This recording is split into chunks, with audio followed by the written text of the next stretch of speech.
freezing cold and the sea's mounting high. We was in the lee of the ship, otherwise we'd have gone. Only one boat? Aye, and lucky to get her away. How many men were lost? Well, 6 of us were picked up out of 32 men. It's a fearful place to own. Too fearful for the insurers. Wouldn't insure her for doubling the horn. They would. You wouldn't put your hand in your pocket for the extra cost. How many men did the longboat hold, Mr. Baines? About a dozen men. And you carried only one boat for 32 men? Aye. Surely provision ought It's to not be the made. owner's business to provide for every eventuality. Vampire was the first ship I ever had command of, sir. And I lost her. Master's paid to make decisions. Some right, some wrong.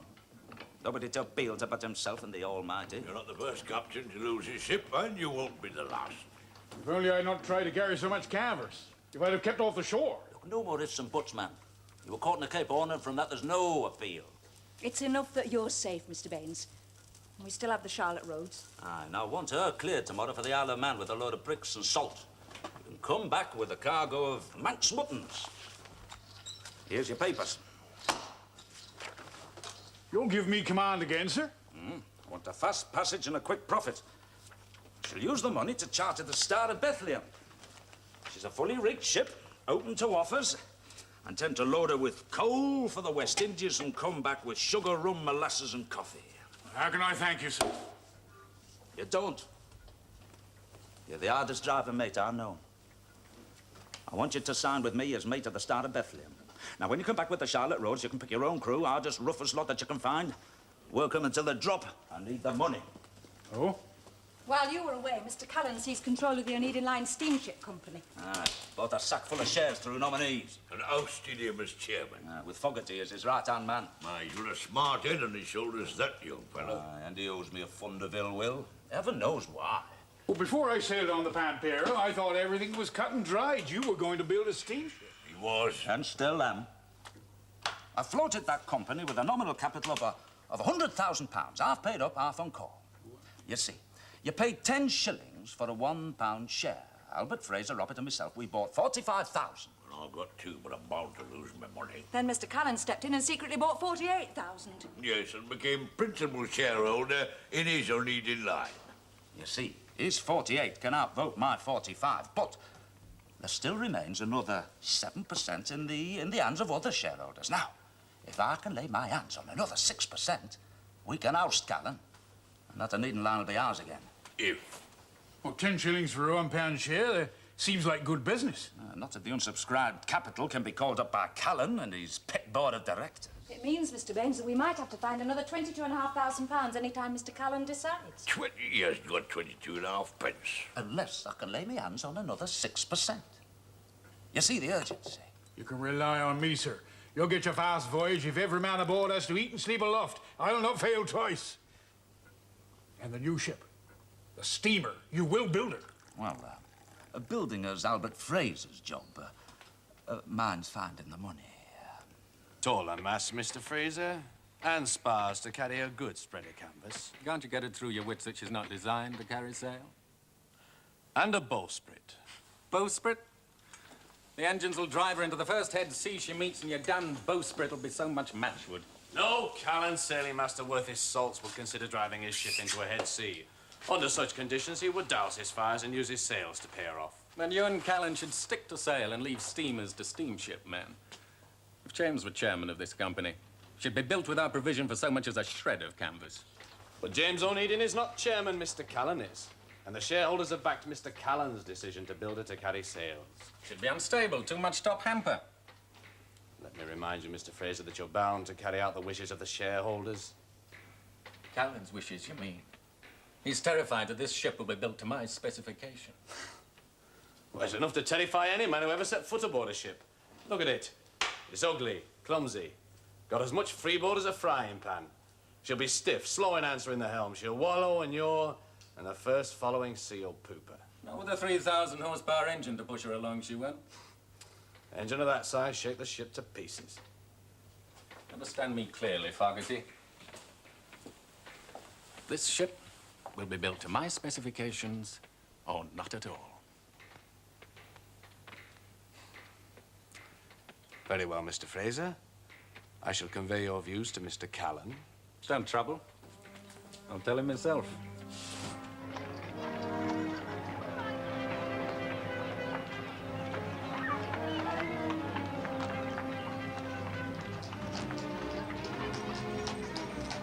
Pay it off and stay off. There's no other way of bringing these rapacious owners to heel.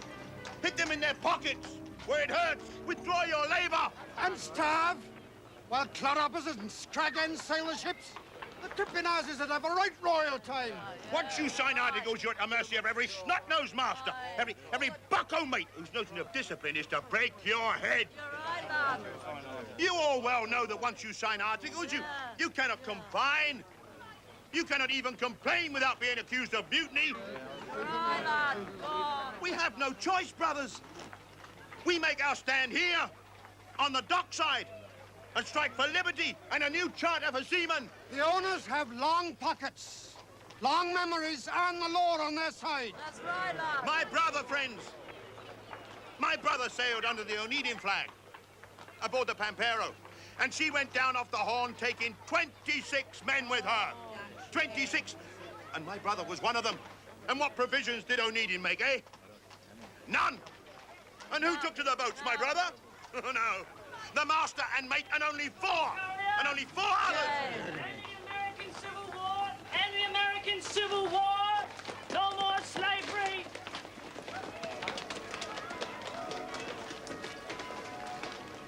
Cotton will be coming back. The mills will open. Work for all. The end of the American war. And all that means is more profits for the owners and more misery for sailors. Listen to them. Listen to them, ringing out the bells for the end of Negro slavery and the whip. But I say, let them look nearer to home. Big mouth! The last time I listened to you, I was denied work for 3 months. That scum!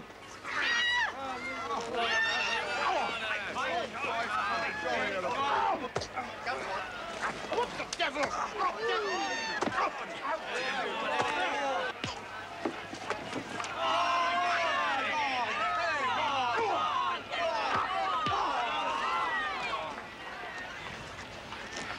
How dare you!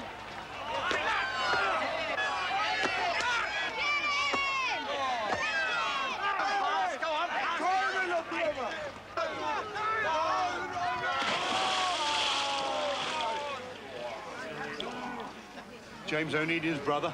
Yes, that's right. Well, I need no help from no murdering Onedins.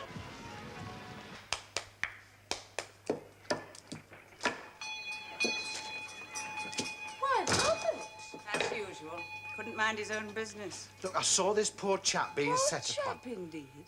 Jessup is a well-known agitator. They were giving him no more than he deserved. Jessup. Still, a man has a right to air an opinion, Sarah. And it's a man's duty to fit himself for his proper station in life. Right, now, Anne, well, what can we do for you, eh? Have a nice bit of bacon here. Smoked, only 5p the pound. Oh, a little beyond my purse, I'm afraid. Anne, I'm sure you won't mind my mentioning the matter, but your account now stands at £7, 16 and 8p halfpenny. Now, come on, Sarah. And his family. Times are hard. But accounts must be paid. I'm sorry, Sarah. I must just ask you to extend our credit a little further. At the moment, we don't have a penny in the house. Oh, I do not pretend to understand it. James owns £20,000 worth of Onedin shares, and yet you say he can't afford to settle up a few pounds. Sarah, I have explained. Oh, James could always gull you, Robert, my dear. Perfectly simple. If James attempts to sell any of his shares, Mr. Callan will snap them up and effectively own the Onedin Line. And in the meantime? In the meantime, Sarah, Anne has all the credit that she requires. I ask only one thing in return, Anne. What's that? That you persuade James not to try to make my fortune. Not ever again. Oh, where the devil is he? I've told you, James. Albert is discussing business with Mr. Callan at his warehouse. Well, I want to see him. I want to see him now. Albert was right. We are alike, you and I. We're like father. We think only of what we want, and the devil take everyone else. What do you want, Elizabeth, eh? Don't you know? Seems to me you've got everything that a woman could possibly want. Fine home, good husband. A son? And if you'd not interfered, I'd have married his father. Interfere? It was I that urged you to marry Daniel Fogarty when I heard you was bearing his child. Ordered me to marry him, and I'll not have my life ordered for me anymore by my brother, my husband, or anyone else. Albert's right. We are alike. Why do you want to see Albert? Well, now that the Americans have finished killing one another, all of their eastern seaboard's open to shipping again. Well, why the urgency? Well, we've got to seize our opportunity now while the other owners are fighting like cats in a sack. What opportunity? For trade, girl, for trade. Look. Oh, my God. That's Callan's warehouse.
We must save them. No, Albert. There's nothing you can do for them.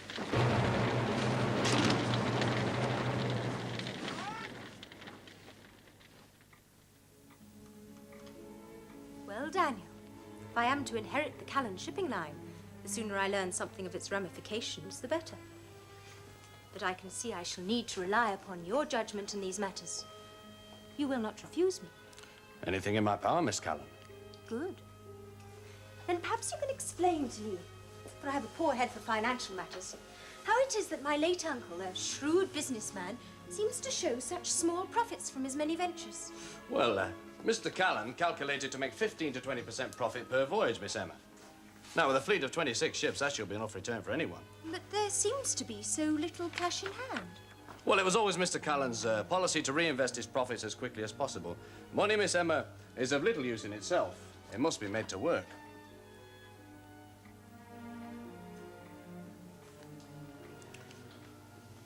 Those are the company accounts. Now, it's not my place to reflect upon the size of Mr. Callan's private fortune, but his assets in shipping alone must be in excess of £100,000. And how do I draw upon this money? For private use? Oh, I would advise against that. That money is working capital. Crews have to be fed and paid, harbour dues, pilotage, dock fees, fresh stores to be put on board, vessels in need of overhaul and re-rigging, shore staff to be paid. I understand. It seems I am to have the smell, but not the touch of money. Perhaps I should look for an equally wealthy suitor. Well, if you don't take care, fortune hunters will be buzzing around you like bees around a honeypot. What you require is a man who will put your own interest above all else. And where would I find such a paragon? Well, if you're determined upon seeking someone of similar estate and social standing as yourself, I can only propose... Propose? Oh, my dear Daniel. No, I only meant to say... You must not try me too far, Daniel. Why to propose and then immediately to retract? You were about to retract, were you not? No, I meant... You would not consider yourself a fortune hunter? Certainly not. Then I really must consider where my best interests lie. Mustn't I?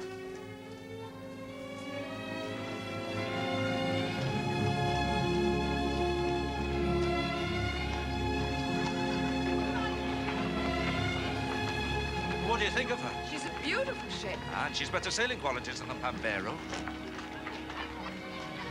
Come aboard. Let's have a look at her fittings. You should have a pleasant voyage. Ah. Comfortable enough. James, about Captain Baines. If he's to be mate, it's a step down for him. Look, if I sail as master, I don't pay myself. Won't he feel resentful? If he does, he can put it to good use. Make the crew work that much the harder. But it looks as though you no longer trust him. Oh, look, I trust Baines as a seaman, but those West Indian planters, they're sharp. I intend to extract every ounce of profit from this voyage. I think you should sail with me. Of course, James. But why the sudden change of heart? Save 7 shillings a week on that infernal basement. Keep a good cheese, Robert. Any more? Oh, very good cheese. I'll have 2 pounds of the Lancashire. Oh, and a dozen of your best claret. You'll have no such thing, Father. You'll leave the housekeeping entirely to me. Here you are, Robert. Oh. No, I'm sorry, Mrs. Jessup. But I pay off at a shilling a week, regular. And then take 9p of the goods out with you. And during the week, one of the children comes in and gets another 6p. You're getting deeper and deeper into debt, Mrs. Jessup. I'm in work, she pays off every penny, and well, you know it, missus. We have bills to meet as well, you know. Aye, and a regular source of income from the likes of us. You're at liberty to take your custom elsewhere, Mr. Jessup. Yes, once the account is settled, no doubt. Naturally. We are not a benevolent society. Come on, Ellen. We'll get no satisfaction here. Oh. I didn't come here for satisfaction. I came for bread for the children. And you don't help by ranting on to Mrs. Onedin. Please, Mrs. Onedin, if you could see your way, just for another week. Oh, don't beg, woman. If you don't get work soon, we shall all be beggars. I'll find a ship soon enough. Look, Mrs. Jessup, as soon as your husband signs articles, you bring your allotment note straight here. Then we'll clear the account and start afresh. Onedin shops, Onedin ships, and Onedin no crackers.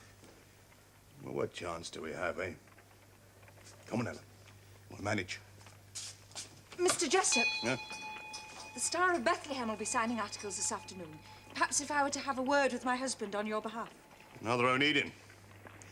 Well, before I sign on another Onedin ship, I'd starve. You mean your wife and children would? It's a poor sort of man who puts principles before family. Sanctimonious claptrap, missus. Well, who keeps us down, eh? So they must put family before common justice.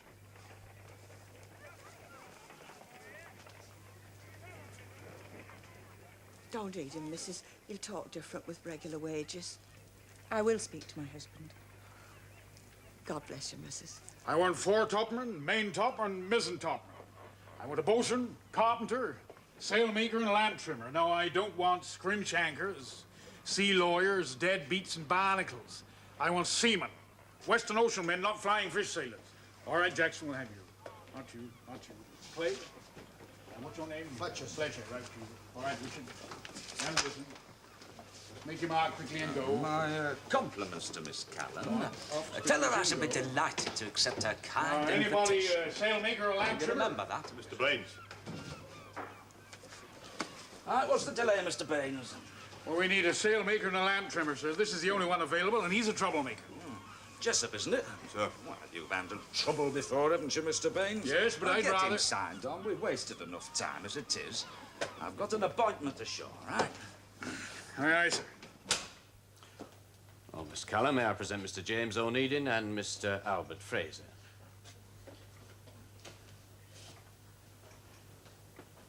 So kind of you to call at such short notice, Mr. Onedin. I'm delighted to make your acquaintance, Mr. Fraser. If that is true, Miss Callan, then my pleasure in your company is more than doubled. I've asked you gentlemen here in the hope that we may come to an amicable agreement. My uncle's untimely death. Ah, you have our commiserations, Miss Callan. Thank you, Mr. Fraser. Miss Callan, your note suggested that a conversation between us might be to our mutual benefit. I'm afraid my poor uncle left his affairs in some disorder, Mr. Onedin. However, Mr. Fogarty, who is my advisor in these matters, has drawn my attention to the fact that I now appear to be a principal shareholder in your company, gentlemen. You are referring to the Onedin Line Steamship Company Limited. That is so. How many shares do you hold, Fogarty? 10. That's a poor reward for such devoted service, wouldn't you say? I would dispose of them if I were you. Why? Because if your financial advisor has his way, I doubt that any of our shares will be worth the paper they're written on. And you would advise me to sell? Indeed, I would. To whom? We are prepared to buy back your shares at par. You will buy back my poor, worthless shares at face value? Why, a rare act of generosity, sir. One that gives a lie to the rumor that no one strikes a bargain with James Onedin without having the worst of it. Miss Callan, either we come to an accommodation here and now, or we shall all be the losers. Oh. The issue is quite simple. Either you accept Mr. Fraser's design here, or you don't. Now, if you do, it'll pay you to back us to the Hilton. If you don't, common prudence should advise you to withdraw. The value of your shares will be paid in full. By whom? Are you doubting me credit, Fogarty? You spoke of an accommodation, Mr. Onedin. What had you in mind? Well, you inherited from Mr. Callan a 48% holding in the company. My partners and myself, we hold 45%. Now, with the death of your uncle, the company now lacks a chairman, and with all due respect, Miss Callan, the likelihood of a woman being elected to that office is very slim indeed. Mr. Fogarty has agreed to accept nomination on my behalf. Oh, aye. Yeah, we're throwing good money after bad. Fogarty as chairman, my steamship will never get off the stocks. Oh, it will, but with certain design modifications. Never. Approved by the shareholders. With 3 masts, a full suit of sails, and a raised superstructure, she'll provide accommodation for 70 first-class passengers. You'd turn her into a passenger ship? Aye, and make her pay. The Golden Nugget was designed as a cargo ship, and cargo she shall carry.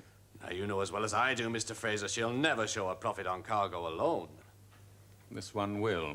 Mr. Fogarty knows well enough where the profit lies, Miss Callan, in cargo ships that can run to a timetable. After that, just a simple matter of bookkeeping. Mr. Fogarty has my full confidence, Mr. Onedin. Well, of course, if you want to throw away another £24,000 of your money on the furtherance of this man's career, that's your affair. A good day to you. Mr. Fogarty?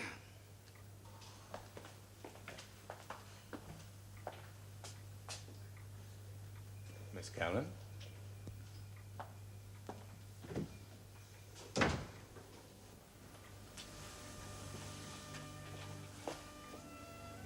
I'm inclined to agree with your assessment of Mr. Onedin's character.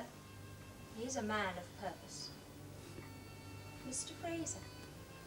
Why, he's quite the pretty little man. Aye, and married to a pretty little wife. And a 3-year-old son, I believe. Aye.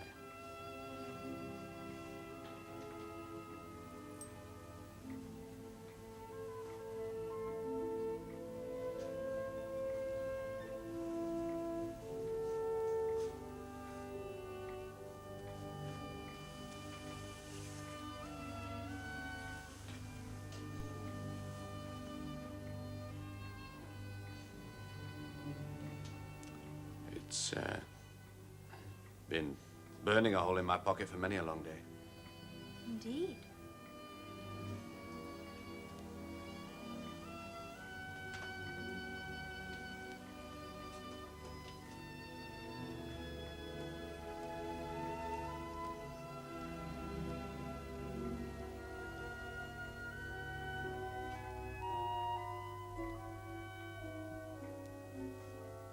Marry me, Emma.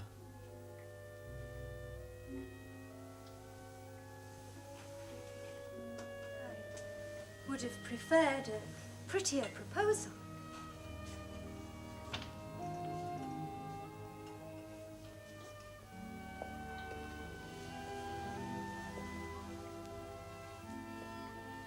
Dear Daniel, what an unromantic fellow you are.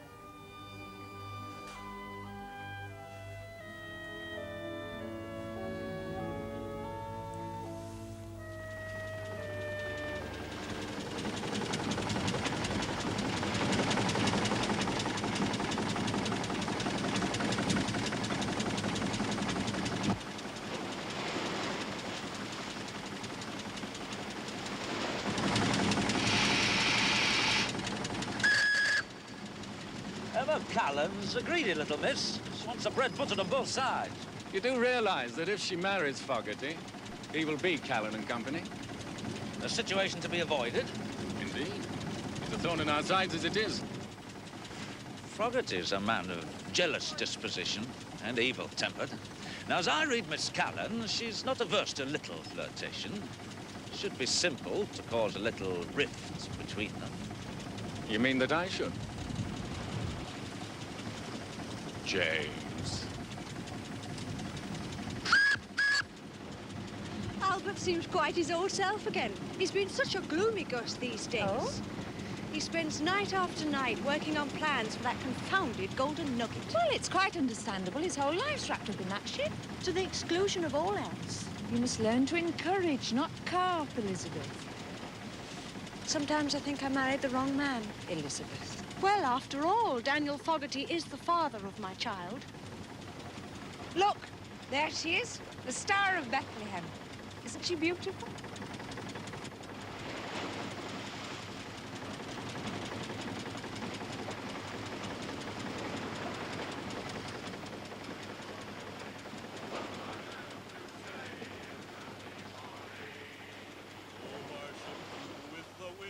Southwest point. Hove our ship to for to take soundings clear. In 55 fathoms with a fine Raise those halyards! Get to it there! Lively now, lively! We'll rant and we'll roar like true British sailors. We'll rant and we'll rave across the salt sea. Till we strike soundings in the channel of Old England. From Ashton to Scilly is 34 leagues. Let every man here drink up his full bumper. Let every man here drink up his full bowl. And let us be jolly and drown melancholy. Drink a health to each jovial and true-hearted soul. We'll rant and we'll roar like true British sailors. We'll rant and we'll rave across the salt sea. Till we strike soundings in the channel of Old England. From Ashton to Scilly is 34 leagues.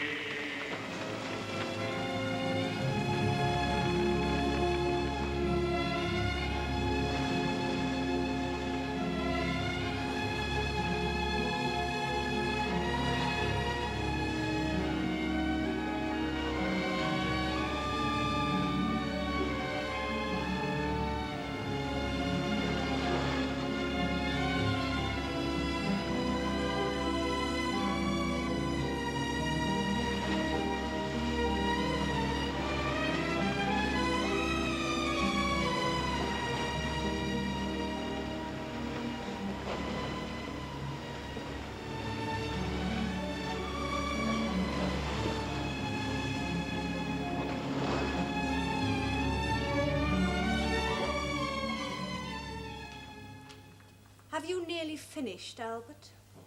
Almost. I'm so hungry. Fogarty now has the impudence to keep me waiting in my own office. Now, Albert, the exercise of restraint is the best way to deal with a man of Mr. Fogarty's temperament.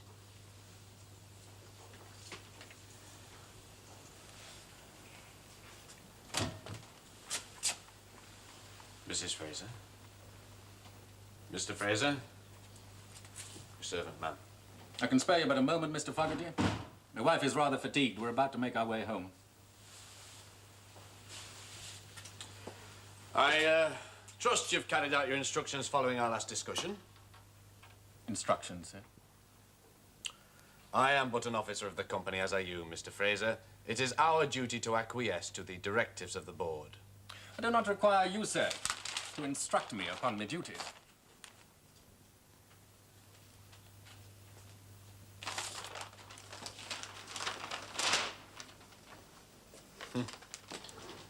Three masts, yards and sails. I trust you've explained to your fellow directors, Mr. Fogarty, that this will alter the stability of the ship. Then you must make the necessary corrections, Mr. Fraser, as you are the designer. And that'll take time, Mr. Fogarty. You see, I must first draw up fresh specifications showing the precise curvature of the ship's hull at every foot of immersion. And that cannot be accomplished in 5 minutes.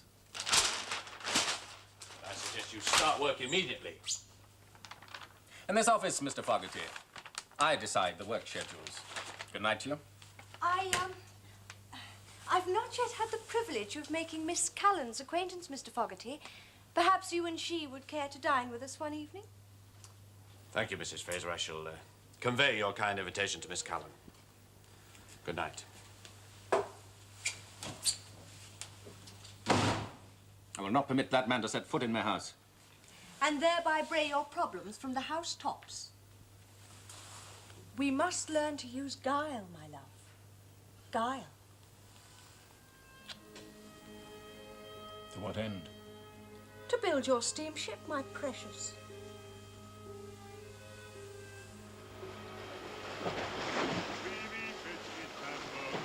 Lever, Johnny, lever. Times is hard and the wages low. Lever, Johnny, lever. We be biscuits and we'll go. Lever, Johnny, lever.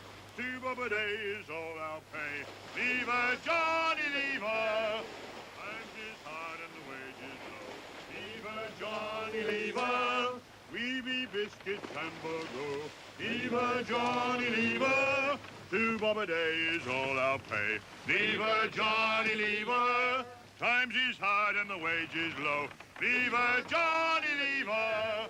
We be biscuits and we'll go. Lever, Johnny, lever. 2 bob a day is all I'll pay. Lever, Johnny, lever. Pump all night and work all day. Lever, Johnny, lever. Times is hard and the wages low. Lever, Johnny. I'll soon have him singing a different tune, sir. Bosun! Rest him up there! 2 bob a day is all I'll pay. Lever, Johnny, lever. It's not right. You just can't call a shareholders' meeting, not at such short notice. It is necessary. A company can no more operate without a chairman than a ship without a rudder. Yes, but... Please sit down, Robert. You're incommoding the lady. I beg your pardon. But I still maintain that it's taking an unfair advantage. James is also a principal shareholder. And to call a meeting in his absence, well, it smacks of sharp practice. Your brother's interests are in safe hands. Albert Fraser holds his proxy votes. Now, Miss Callan has done me the honour of putting forward my name as nominee for chairman. If, however, you and Mr. Fraser wish to oppose me, you're quite free to do so. But we would prefer to be assured of your support. You are a founder member and have a seat on the board. I'm sure the rest of the shareholders will support Mr. Fogarty. But your 5% would clinch the matter. And secure your position on the board as a sinecure. A sinecure that'd last no longer than it takes James to set foot ashore. No, thank you.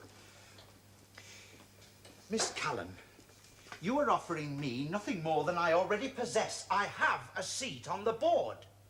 And what value is it? A small director's fee and a fine-sounding title. The value of your favour would not go unrecognised. Miss Callan is generously prepared to make over to you 100 shares of Callan's stock. Well, Miss Callan's generosity is only outmatched by her business acumen. No, thank you. I see these shares today are quoted at 170 shillings.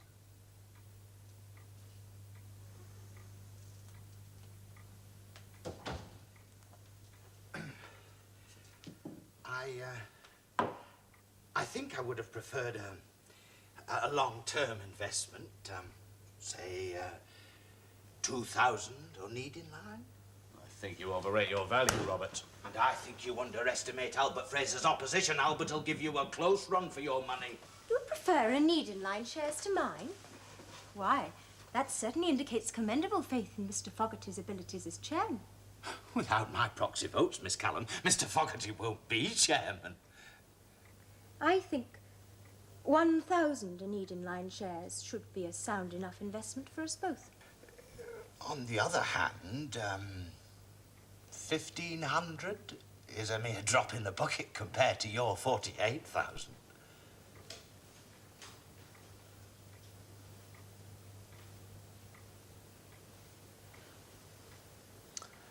Then we're agreed. 1,500 Onedin Line shares in exchange for your proxies. Congratulations, Mr. Chairman. When I shipped aboard the Ariel under Captain Delano, we were on the China Tea Run. But we fed full and plenty. We had as an entitlement £1.50 of beef per man every other day, and in between days, £1.25 of good pork. And in addition, on Mondays, Wednesdays and Fridays, ½ pound of flour and ¼ pint of peas. Always did feed well, them China boats. They had to, because they worked you like dogs. Yeah, we work like dogs here and feed off the slops. Can't expect cabin fare in the forecastle, can you? Well, why not? Aren't we better than any officer that was ever born of woman, eh? I've known worse. There's worse, no doubt about that. There are plenty worse. I saw 3 men carried ashore from a chandler ship in Liverpool. Malnutrition, they called it. I just called it plain starvation. I was poisoned with bad flesh meat. I've yet to see an officer carried ashore dying of hunger. No use belly aching. Once we've signed articles, we've got to take what we're given. Not for much longer. With a union. That's right, with a union. No man stands alone. You try telling that to Mr. Baines. He'll soon teach you different. Aye, with Belaine pin soup and a saltwater shroud. Like my brother. That's all the reward he got on the Pampero. Another cursed Onedin ship. Union means combining together. If you combine on board ship, they call it mutiny and put you up in front of a magistrate. That's why we combine ashore. We hit the owners where it hurts most. In their pockets. They got longer linings to their pockets than us. Aye, they'd starve us out. Oh, not us. We're used to going hungry. But the owners are not. They can't afford to have their ships tied up. They want their profits. Well, we're starving of their profits. And then we'll see who gives in first. Watch below! Turn out and tattoo! What does he want now? Oh, a bit of midnight deck scrubbing. Jakso!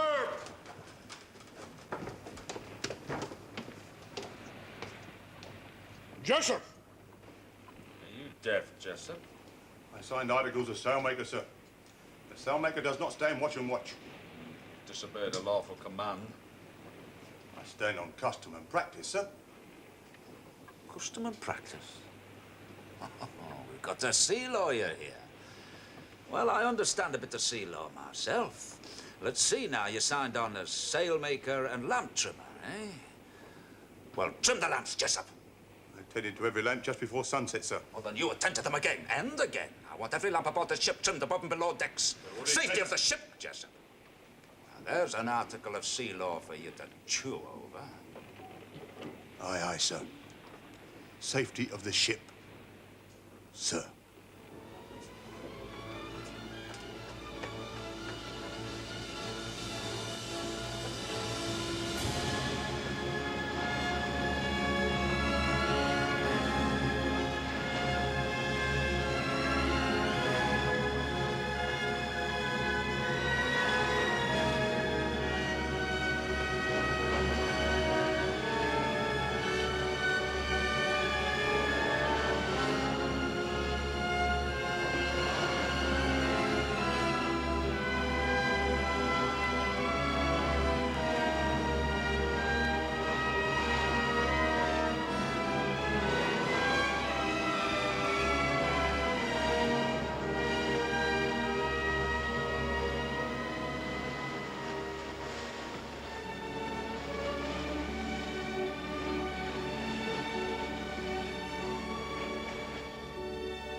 Give Albert's steam launch a run for its money at this rate.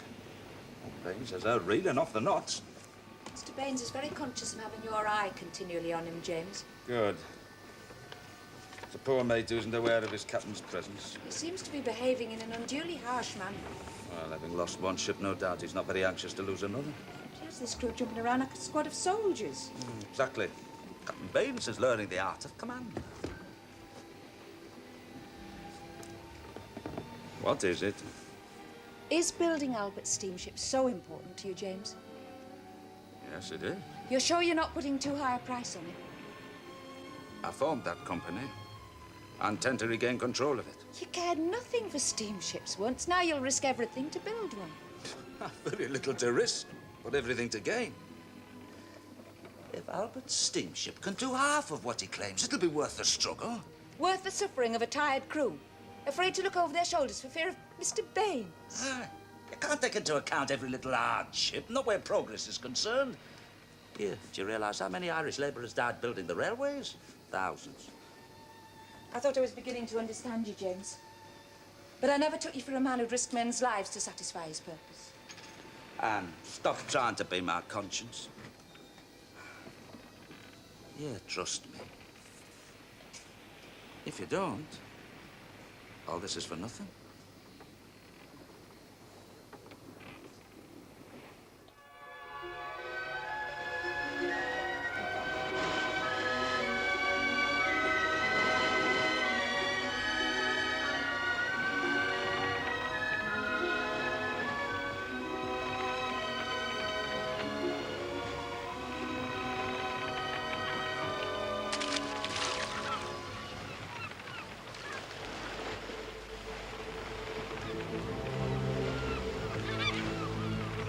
Watch your heading there. Hold her steady.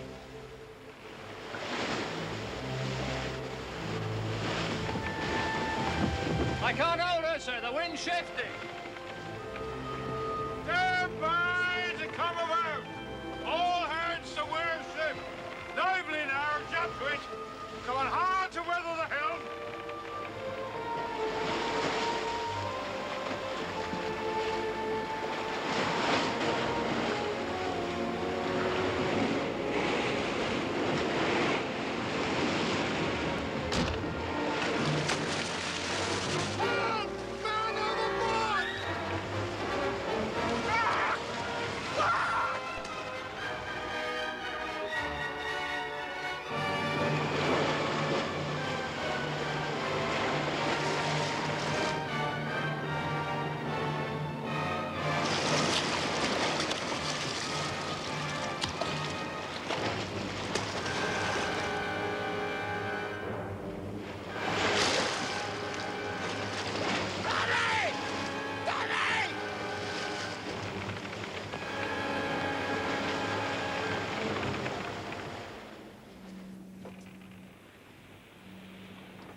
What are you doing? Keeping a journal.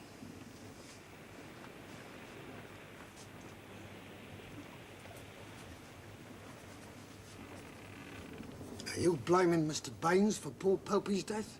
No. Who then? Well, Baines drives us.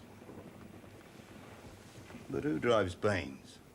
And I have carried out diligent inquiries and satisfied myself that no blame attaches to the deck officer, Mr. Baines. Sign